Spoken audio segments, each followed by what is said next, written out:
ça raconte, ça questionne qu'est-ce qu'on fait de nos origines. Est-ce que ça a un rôle? Est-ce que c'est important dans une vie d'adulte? Est-ce que ça laisse des traces? Voilà, je crois que c'est ça. C'est comme ça que je résumerais le spectacle. Amour de ma vie. Mais c'est un humour qui est un petit peu toujours à la frontière de savoir est-ce que c'est vraiment, vraiment rigolo.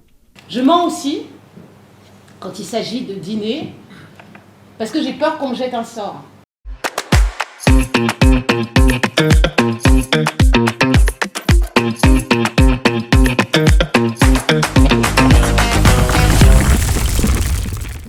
De 0 à 3 ans, les enfants café au lait sont si mignons, sont si craquants. Tout le monde a envie d'en avoir un à la maison, l'enfant café au lait. De 4 à 8, c'est joli aussi, mais déjà moins. De 8 à 12, il y a un tri immense. Et à partir de 12 ans, on devient tous noirs.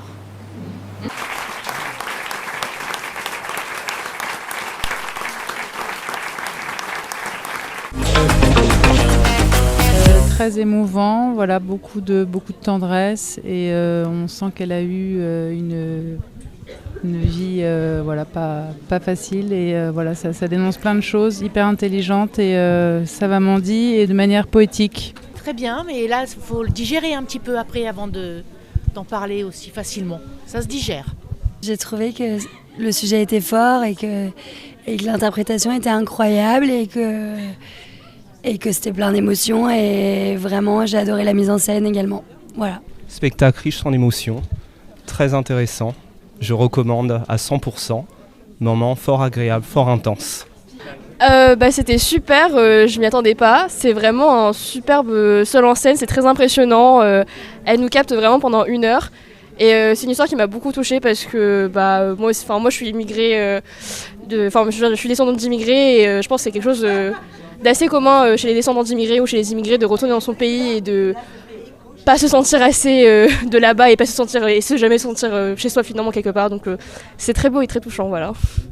Et moi j'ai beaucoup aimé l'alliance entre le théâtre, la danse et son histoire personnelle. Enfin, j'ai trouvé que c'était vraiment très finement réalisé et très intéressant.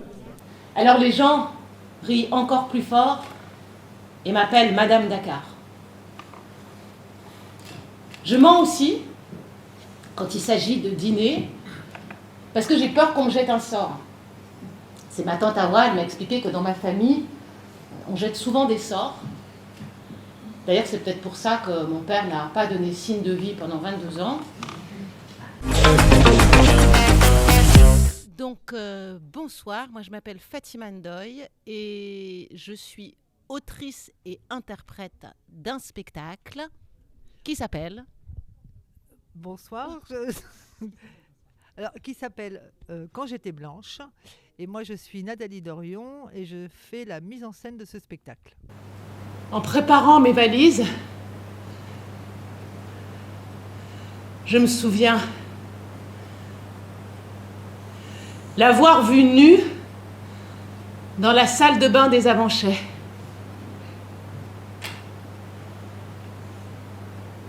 Des pastels qu'il cuisinait, qu'il appelait les tongs, les samaras.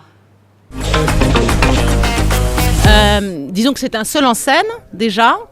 C'est un récit, c'est une histoire racontée à la première personne. C'est le récit d'un voyage, parce que ça se passe dans différents endroits, sur 2 continents.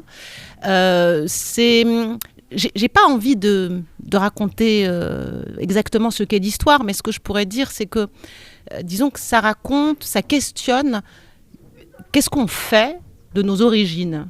Est-ce que ça a un rôle? Est-ce que c'est important dans une vie d'adulte? Est-ce que ça laisse des traces? Voilà, je crois que c'est ça. C'est comme ça que je résumerais le spectacle. C'est un spectacle qui interroge cette chose-là. Tu dirais comment, toi? Comme c'est toi qui l'as écrit, je trouve que tu résumes vraiment, vraiment très bien les choses.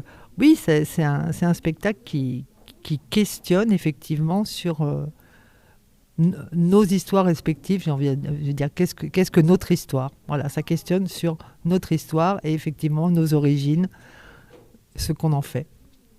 Ou pas, d'ailleurs. Ou pas.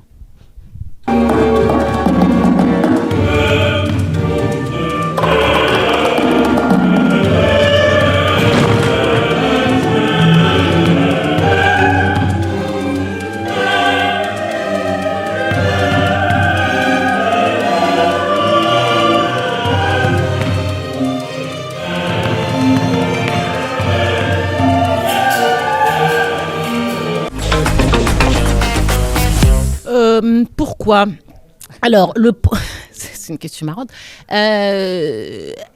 Disons, ce qui est important de savoir quand même, c'est que c'est un spectacle qui a existé dans une première version il y a 10 ans. D'une version qui était assez différente de celle-là. Et même si je pense que c'est pas très important de savoir ce qui est vrai et ce qui est faux dans l'histoire, néanmoins c'est quand même un récit à la première personne, je pense que dans la première version, il y avait un besoin de raconter une histoire qui était quand même assez collante, quoi. Je veux dire assez propre, assez personnelle, voilà. Mais ça s'est un peu déplacé au fil du temps. Je pense qu'il y a 10 ans, j'avais besoin de raconter une histoire, une aventure qui m'était arrivée, ça je peux dire sans trop spoiler, mais de retrouvailles tardives, on va dire, avec un père habitant dans un pays lointain. Et j'avais besoin, il y a 10 ans, quand je l'ai écrit dans sa première version, de raconter cette histoire, d'en dire quelque chose. Mais aujourd'hui, c'est assez différent. Aujourd'hui, je pense que il y a du recul avec cette histoire. C'est beaucoup moins important de savoir ce qui est vrai ou ce qui est faux. Et la reprise, par contre, la reprise, c'est important. Ça a été de me dire, 10 ans plus tard, qu'est-ce qui reste de ça ? 10 ans plus tard, sur toutes ces questions identitaires, de ce que ça représente, d'être noir en France, etc. Et pas seulement, mais sur toutes ces questions identitaires, 10 ans plus tard, qu'est-ce qui reste de ça ? Voilà. Moi, la première version, je ne la connaissais pas. Je ne l'avais jamais vue. Donc, quand j'ai décidé de mettre en scène ce spectacle-là, c'est parce que, effectivement, ça questionne, comme disait Fatima, l'histoire du père absent. Enfin, ça va au-delà de la question de la couleur. Bien sûr qu'il y a la question de la couleur de peau dans l'histoire qu'elle a écrite, mais je trouve qu'il y a quelque chose de plus universel, en tout cas qui questionne de la place de chacun. On en parlait d'ailleurs, qu'est-ce que c'est qu'avoir une place ? Qu'est-ce que c'est que faire sa place ? Est-ce qu'il y a un effort à faire sur le fait de trouver sa place ? Enfin, c'est toutes ces questions-là, moi, qui m'intéressaient dans le fait de choisir de travailler avec Fatima sur ce spectacle-là. Voilà, j'ai envie de dire la place de chacun. Alors, comme ça a l'air un peu sérieux. Mais en vrai, c'est très rigolo. En tout cas, parce que le titre, évidemment, c'est un peu une blague. Enfin, c'est une blague. Je pense que le titre, ça dit bien quelque chose du ton du spectacle. C'est-à-dire que à la fois, on peut en sourire, à la fois, j'espère qu'il y a de l'humour, même si c'est pas à moi de juger si c'est drôle, mais je veux dire, j'espère qu'il y a de l'humour dans le spectacle. Mais c'est un humour qui est un petit peu toujours à la frontière de savoir est-ce que c'est vraiment, vraiment rigolo. Voilà. Je pense que le titre du spectacle donne quelque chose un petit peu de l'univers ou du ton du spectacle. Oui, parce que je rajouterais que c'est son écriture aussi qui m'a vraiment beaucoup donné envie de travailler avec elle. Voilà, parce qu'elle est toujours à cette lisière. J'en ris ou j'en ris pas. Voilà. Puis je sais pas, je me suis sentie paumée, je me suis sentie perdue, je me suis sentie larguée souvent.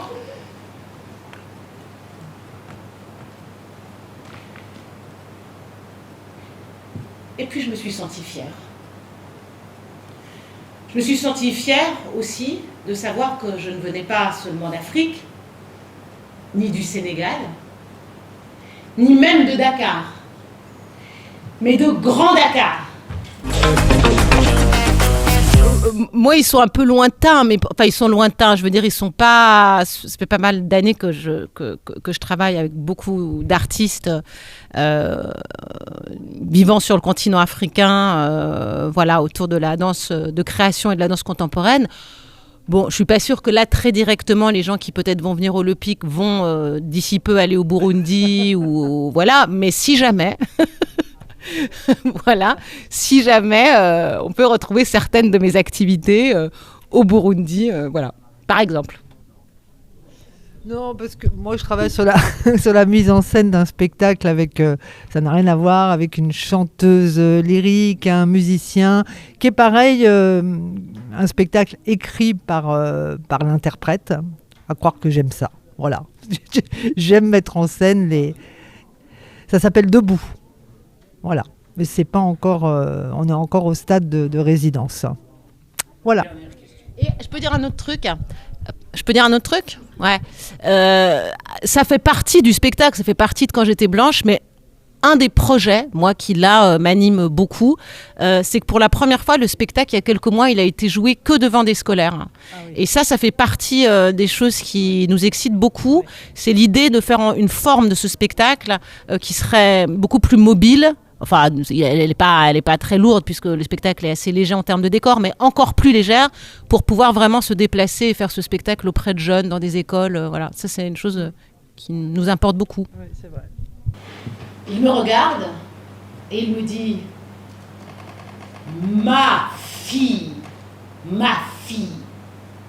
amour de ma vie. Il me demande si je me souviens qu'il chantait à la Clairefontaine quand j'étais enfant. Oui, je m'en souviens. Alors il dit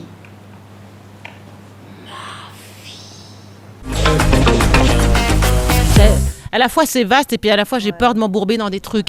Je pense en tout cas, moi quand j'ai commencé, il y avait quelque chose de très hiérarchique dans le théâtre, qui est quand même toujours encore un peu, hein.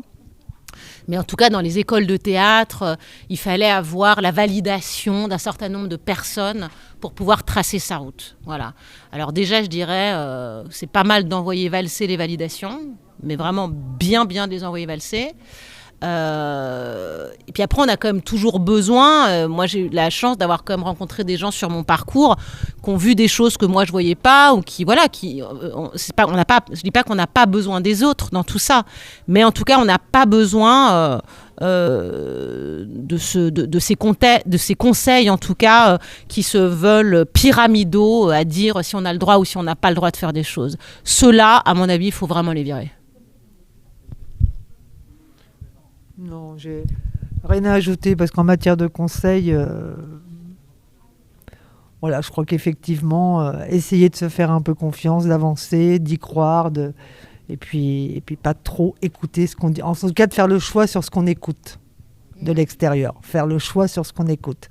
Il y a des choses à retenir, puis il y en a pas mal à acheter. Oui, il y a beaucoup voilà. de conneries. Hein. Les Voilà. gens disent beaucoup de conneries. Que l'école de théâtre, elle n'est pas... Enfin, je connais des tas de gens, et d'ailleurs pas très loin, là, j'en vois pas loin de moi, qui n'ont pas forcément fait l'école de théâtre, qui ont peut-être été virés avant, et puis qui ont fait de longs parcours. Donc là, il n'y a pas de règle.